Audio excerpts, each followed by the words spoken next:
scented the cursed blood. Mama, that's not even in the Bible. It doesn't say that anywhere. Go to your closet and pray. No. No! Mama!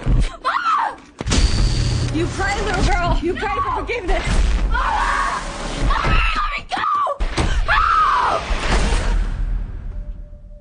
Carrie. I wanted to be Carrie when I was growing up in high school, getting picked on. Used to look at people, try to move them with my telepathic mind, move them and beat them up or something. And you have the craziest period during your prom ever? Yeah. But you know what? Usually when I was trying to end up moving things in my mind, I usually end up just moving my bowels, just end up shitting on myself. End up getting laughed at more. I'm starting to see why you said you weren't popular in high school. Yeah, because it smelled like shit after. I'm going to get you. But man, seriously, Carrie was... It wasn't until this movie was coming out that I thought, man, Carrie was actually something of an iconic thing in my childhood when I was growing up, because this movie was released in '76, so I was about 4 years old. The original, yeah. The original with the Brian De Palma movie. Of course, Yeah. This is based on Stephen King's novel. Well, the Stephen King's novel, which was his first published novel, not his first written, but his first published one, was an enormous hit. And then the movie was an even bigger hit. It was a complete smash. Won awards, made tons of money in the theaters, and scared the fuck out of people. Stephen King talks about when he went to go see it. I think that was his first big novel. And he said when the movie came out, he said, I can't wait to go see this. I think he had his own horror show because he went to see the movie. And he's like, damn, there's a lot of black people in this thing. Hey, will you people shut up? I'm trying to watch the movie. He's like, shut up. He's like, wrong with your lips? I got to write a horror novel about this. Yeah, exactly. The screening. Hey, I wrote this movie. So what? Sit down. Sit down, you weird looking motherfucker. You fucking little white man, sit down. 4 eyes. You wrote it, then shut up and watch it. But you get your ass beat. What the hell is wrong with your face? What's wrong with that motherfucking eyes?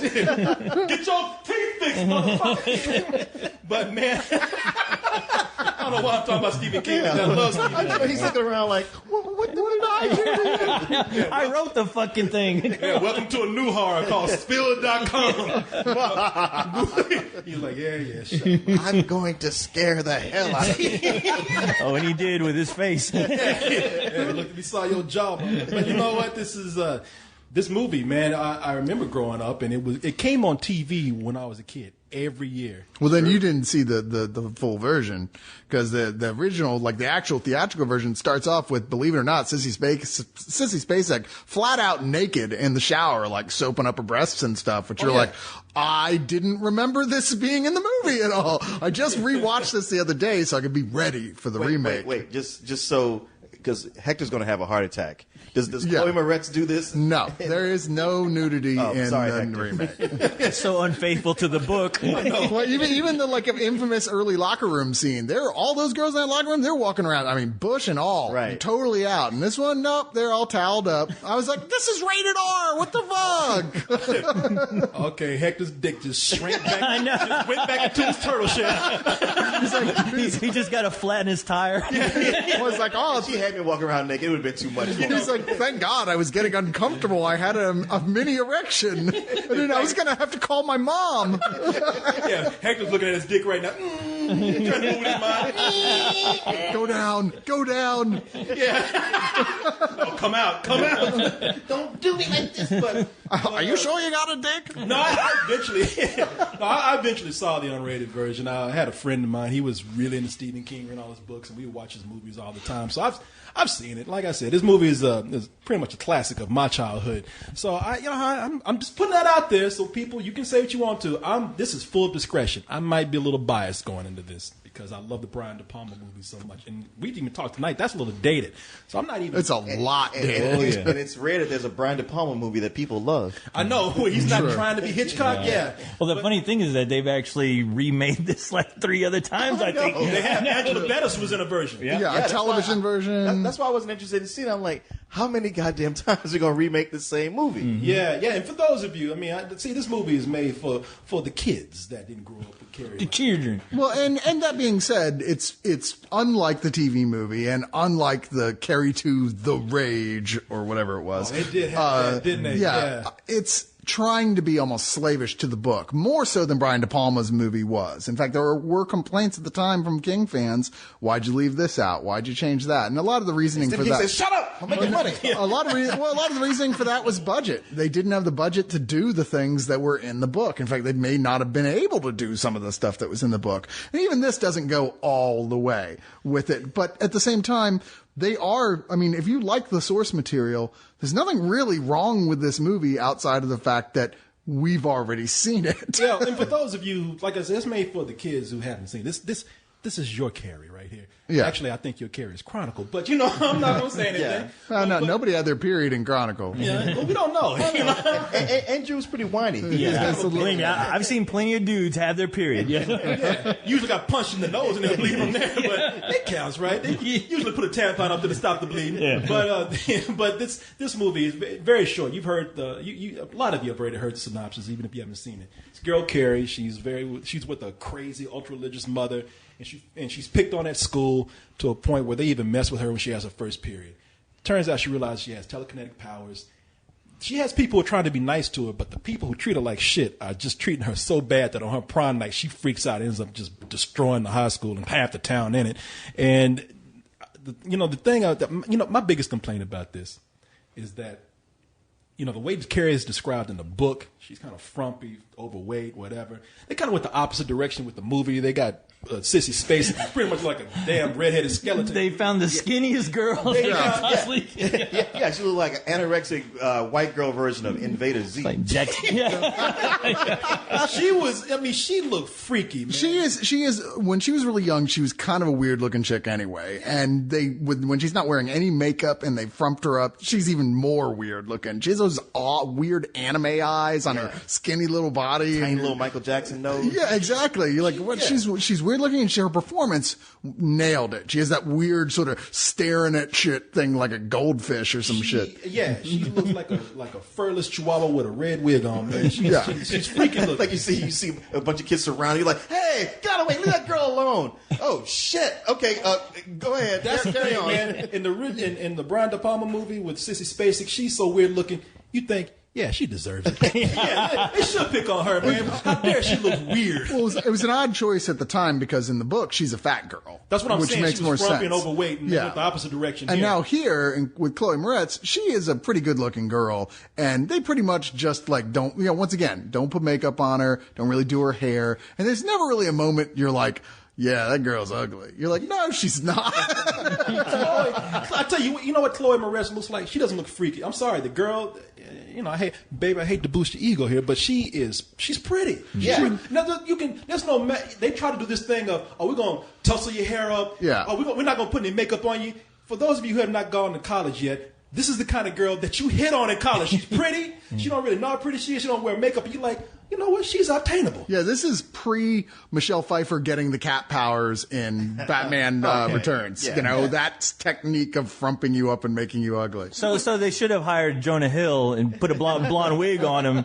That would have sold her, right? No, she's not like that. It sounds like that trick they used to do in old sitcoms where you have like the girl who's supposed to be frumpy, but she just had her hair tied up in a bun wearing glasses. And so she took that hairpin out, it just rained down and got wind blown. I'm sorry, but because you take an attractive chick, you mess her hair up, don't put no makeup on it, and make her go like, every now and then. That don't work, y'all. That even makes her more attractive. Yeah, because then you're like, oh man, they're insecure. I can totally nail that. That's what I'm saying. I know this isn't the reality at all, but seriously, you need to sell a little bit. Most girls would be like, she ain't no threat to me. And other guys would be like, well, shit, she's good enough. I'll take her. Well, nobody else want her. And the thing is, Chloe Moretz, it's not like she does a bad job in the role. I mean, she does a perfectly serviceable job in this role. There's nothing where you're like, oh, that wasn't right, or she did that wrong. It's just we remember Sissy Spacek, who did such a better job in it. That being said, in terms of the mom, who's a very important part of the dynamic of both films, Piper Laurie played her in the original, and they really kind of pulled back on her character a lot in the original. She was very one-dimensional. Here you've got Julianne Moore, who quite frankly blows Piper Laurie's performance out of the water. And Julianne Moore doesn't get credit for being one of the best actresses out there. She's great in everything she's in. He's not coming. It's a trick. You see, Mama? You see, it's all gonna be okay. Oh, repent. It's not too late. Mama, don't ruin this for me. I'll be home early. I'm gonna have to tell that boy the truth, that your father took me and you were born You'll of say sin. nothing, Mom. And from that sin was born another, the worst sin. A man or a woman who is a witch among you is to be put to death. You are to stone them. I'm warning you, Mama. The devil's hand. Please don't do this.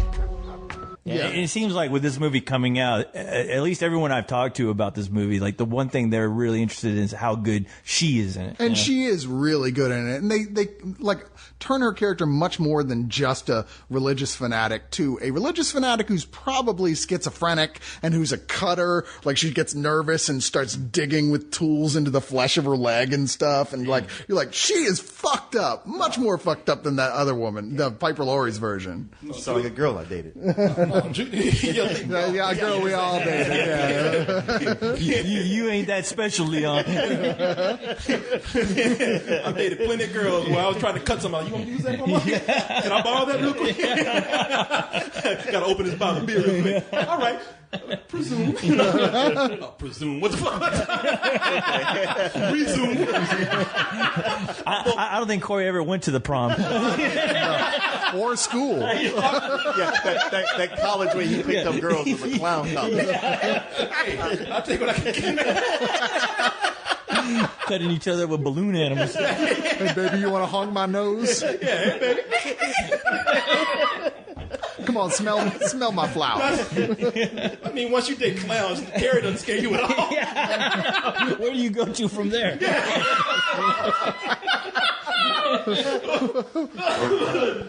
But Julianne Moore, she's no clown, but she is scary in the movie, man. I think you're right. I think she is better than Piper Laurie in the original. I don't even want to keep comparing her to this movie to the original. Can't help yourself. You can't because it's so close. Yeah, it is. But Julianne Moore, man, she sells it. That's another thing. Like, Carrie, not really scared of her. When her mom comes on screen, I'm like, oh, shit. Well, that's the thing is you're not really supposed to be scared of Carrie at all until it gets to the point at the end when she loses it. You know, she's a really nice but scared young girl. Yeah. But when she gets to the prom and you know what happens, then you're like, and I thought more so even than the first one, this movie really built up how possibly powerful she really was. Oh, There's a lot more scenes of her like fucking with her telekinesis and trying, you know, to see what she can do early on to let you know this is no simple thing. If somebody was to get her in a bad mood, shit could go down. Yeah, that's kind of what I wanted to know. That was the only thing about this movie as far as like stuff that they omitted from the original movie due to obviously budget. Like, do they really break out, you know, just and go crazy like Chronicle as far as the ending is concerned? Not to the degree of the book. If there was a fight between her and Andrew, who? Not to the degree of the book, but considerably more than in the original film does she really tear shit up. Like, do you remember like the way she took out kind of the two nemesis in the original was really like, that's it? Yeah. Here, she fucks with them. No, you know, hey, we in the world of CG. Yeah. When shit floats, it floats. You know, Yeah. I mean, But does it look good? That's But the, I thought it looked fine. it looks fine. Can I say it's great? No, and I don't think it's meant to be anything that's meant to blow your mind. It's meant to service the story, and that's what it does. I think, Agreed. you know, there's certain things where they kind of, it looks like they cheaped out on, like the size of the prom itself. The prom just doesn't seem that big. Well, the biggest problem there is just that they were going by they copied exactly the look of the prom in the original. And that was a mistake because proms don't look like that anymore, you know? It looked like a room full of extras. Every now and then you get people in the middle and it looked like there was a lot of people there, but really it looked like, man, they looked like they shot that in the night in somebody's, you know, garage or something. I mean, it just didn't look that big. Were they playing Eagles songs? And you know what? They do update it, but they don't go too far with it except probably on one part. I mean, there's you know, they come in with the internet, cell phones, but they don't throw that in your face. Yeah, there's like one little plot element that is really doesn't change anything that's connected to a main plot element in the original that involves the internet. And you're like, okay, well that doesn't, you know, it's something that would happen that just serves to make the main bad people that much more despicable. It's just, you know, they're not trying to say, hey, look, this Carrie got a cell phone. That old Carrie didn't have a cell phone. This Carrie knows how to use the internet. She can look shit up, you know. And so with this, they don't throw that in your face that this is more modern. I mean, they do it because it makes sense. But what I didn't like was where Chloe Moretz thought she's fine. I mean, and what's cool about her is that I think she really humanizes Carrie a little bit more. I mean, even in her most crazy parts, they show that she's a sympathetic person who doesn't want to hurt people, but y'all just won't stop fucking with me.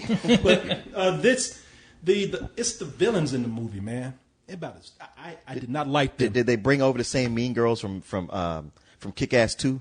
You know what? They are. It's something when you think that the mean girls in Kick-Ass 2 have a little more character than the girls in this movie. The other girls are just there. There's a bunch of side girls who barely are there. Yeah, they're there to just go like, but this girl Portia Doubleday, thank you. Say, I beat you. I do know words. Look at that. Call myself. I can spell. I know letters. TIA makes the sh sound. Or Tia if it's followed by Carrera. All right, let's not get ahead right here. Just one lesson at a time. Right? But this girl Portia Doubleday, and I forgot who the guy is that plays her boyfriend. He's no John Travolta, I take it. No, he's not. No, something about John Travolta in that role. He worked it, man. Yeah. I mean, these kids here, especially Portia Doubleday, man. I think she's terrible. Well, they do overplay the villainousness of those characters. Now, to be fair, Nancy Davis or Nancy Allen in the original John Travolta, they are really despicable. I mean, in the scene where they have to go kill the pig to get pig's blood, she is literally, as he's smashing the pig with a sledgehammer, going, "Do it! Hit him again! Hit him again! Oh, like having an orgasm while he's killing this pig." Here, they did tone that back down a bit. Well, that sucks. But well, they did it a different way that seemed a little less like, what the fuck was that? But even so, she's clearly a psychopath in this one. And you're like, okay, I feel like you're getting away from the point of like an anti-bullying message when you have your villains so villainous that they're almost cartoon. I just don't think she's acting that well either. I'm not going to say anything about the actress. I just don't think whoever's directed her, the movie's directed by Kimberly Pierce, who did Boys Don't Cry, and what was that military movie? I forgot. G.I. Jane? No, that was Ridley Scott. Yeah, it was something else. Stopgap or some shit. Like okay. But anyway, I just think she's terrible. I mean, like when I walked into the movie, she was already yelling at people, and she's like, "You're gonna kick me off the team? Who's with me, people? We don't have to take this. Everybody, don't do me like that." I'm like, oh, shut up. You're not convincing me. Just get the fuck out of here. Until you have to fucking do something bad to Carrie and she blows up the fucking school. It felt like I remember watching the original, like the division between the girl and her boyfriend who decide, look, we did treat Carrie badly and we need to make up for it. And then the girls who were there too, who made fun of her, who decided, no, we don't. Fuck that girl, was not as wide as the division they're creating here, where the good girl is so good now, it's just almost ridiculous. You're like, okay, stop. Nobody is that nice in high school. Yeah. And the bad girl is so evil. She does everything but like end up falling into the lava and be put in the Darth Vader suit at the end of the film, Yeah, it's the girl, I think it's Gabriella Wilde. She's nice, and it's nice to see somebody treat Carrie nice. And but she's kind of forgettable performance. She is.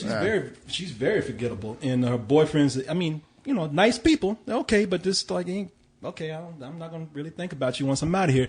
The other thing is that in the original, Nancy Allen, it was almost like she had some sort of sexual aggression towards Carrie, and that's the thing about this movie.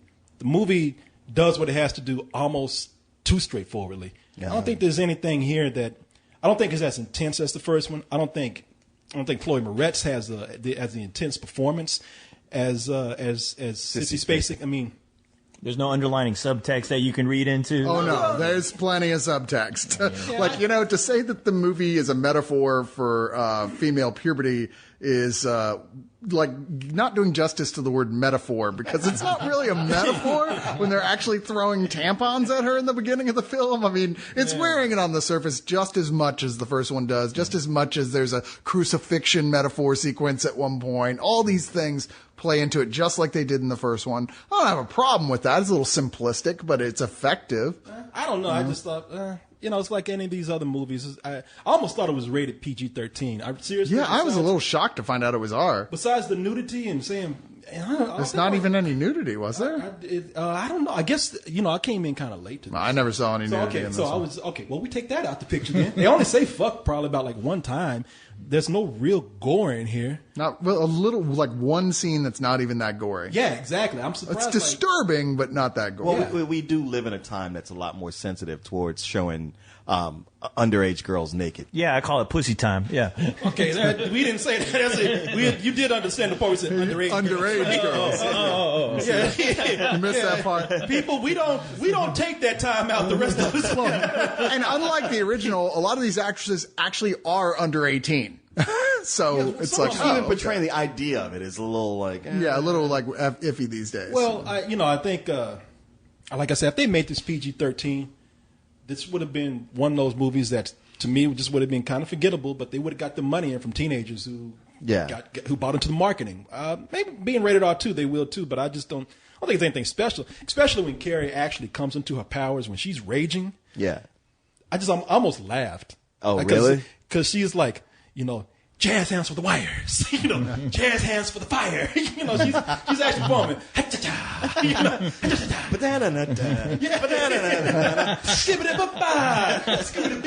I mean, I agree she was gesticulating a lot, but that's what you do when you're throwing telekinetic shit at people. Is it what you do, Cyrus? I've seen the X-Men films, and the answer is yes. No, the thing is that oh man, and I'm opening myself up to the criticism. People, I realize it. Go ahead and give it to me. It's hard to actually. This movie, Carrie, is so overshadowed by the original that it's hard. Damn, you in this original. I know, Lord, I know. Ain't this? If I had a dime for every time you said original, I just got to say it because you talking about me, but. Now, you remember when Carrie in the original, when she was losing her shit, she looked crazy. Like her eyes would just go like this. She just stand still. Yeah. You hear that. Yeah, they use that on all the posters. She looks like she is broken in the original. And in here, she just looks like, that's it, I'm tired of this shit. Like, I'm just pissed. Well, that's because today teenagers are bigger assles. That's probably true. It takes a lot less for them to go off. You know what, man? I'm not being harsh on the movie. It's like, I enjoyed it. Went out there, when I saw it, I was sitting there, I said, this is okay. It's not bad at all. It's for the people who are going to see it today, I think you'll be mildly entertained. I don't think it's going to be anything that's going to stand out amongst anything else. So I'm going to give this a pretty high rental. The thing is for me is that I think that the big question is why remake it if it's so close to the original? And the best answer is the original's really dated. Like you watch it now, it's laugh out loud funny dated at points. Okay, so selling that to a new audience, really, is there any harm in remaking it? You still got your original Carrie. You can get it on Blu-ray now. It looks terrific if you want to see that. This, as you said, it's for a new generation. Nothing really wrong with that. And yeah, it does stick really closely to the source material. And it has the advantage of having two pretty damn good actresses in it who really, if you'll excuse the term, carry the film. But...